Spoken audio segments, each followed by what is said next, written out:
So a couple months ago, my family had the opportunity to purchase a new house. We were really excited about this, specifically because this particular house had a pool.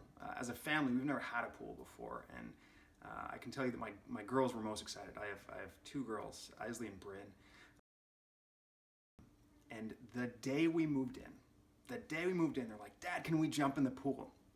And obviously I said no because it was like 60 degrees outside. But I told them, I'm like, I promise when it gets warmer, we're gonna be in the pool a lot. And that promise was a mistake. Let me tell you why. So after that day, it may have gotten 1 to 2 degrees cooler outside, and they said, "Dad, is today the day? Can we get in the pool today?" To which obviously, no, we're not there yet. But every day after that, we went outside and we checked the weather. We checked the temperature of the pool. We'd stick our feet in the pool and they'd say, "It's so warm, I'm ready." And I'm like, "That's because your feet are numb." So we did not yet get in the pool, but they held on to that promise because I told them, I'm like, once it gets warmer, we're gonna jump in the pool. But from that day forward, the question was when? When can we jump in? When can we get in the pool? I don't know if you guys have similar conversations that I do with God, but I'm consistently asking the question, when? When is this gonna happen? When is that gonna happen? When will we move through this?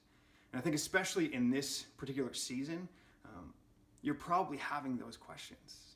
You know, when am I gonna feel better? When are my friends and community gonna feel better? Maybe you're on the other side of the coin. When can I get back to work? When can the world go back to doing what it was doing? Maybe you're thinking, when can I get out of debt? You have these questions. Maybe your question's more physical. When can I finally get those abs I've been working on?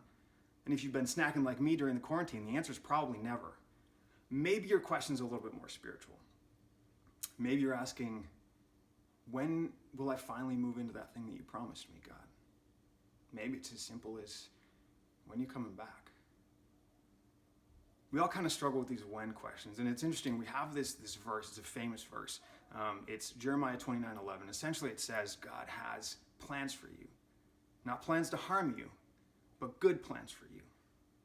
Now, the thing is we like to throw this verse around, but we forget that there's this huge context around that particular promise. See, God was saying this to a specific people in exile, which means these people have been ripped from their country, established somewhere else. And in the middle of this struggle, in the middle of this hard time these people are having, that's not going to end soon, God says, "I have a plan for you." And I think us as human beings, for whatever reason it is, we are so focused on moving through this season as quickly as possible to get to the next, that sometimes we forget, maybe it's in this time God's really trying to work on us. We try and move so quickly from this season to the next that we may be missing the things that I think God's trying to do for us. So can I ask you, will you partner with me? Will you take some time today just to think, you know what, today, no matter what's going on, today I'm going to do one thing that I didn't do yesterday that's going to move me closer to God. And then can we do the same thing tomorrow? Tomorrow, can we say, I'm going to do one thing, just one thing, that'll move me closer to God today than I was yesterday? It may just be a simple little step. Sometimes it's just little steps for us. Maybe it's a leap.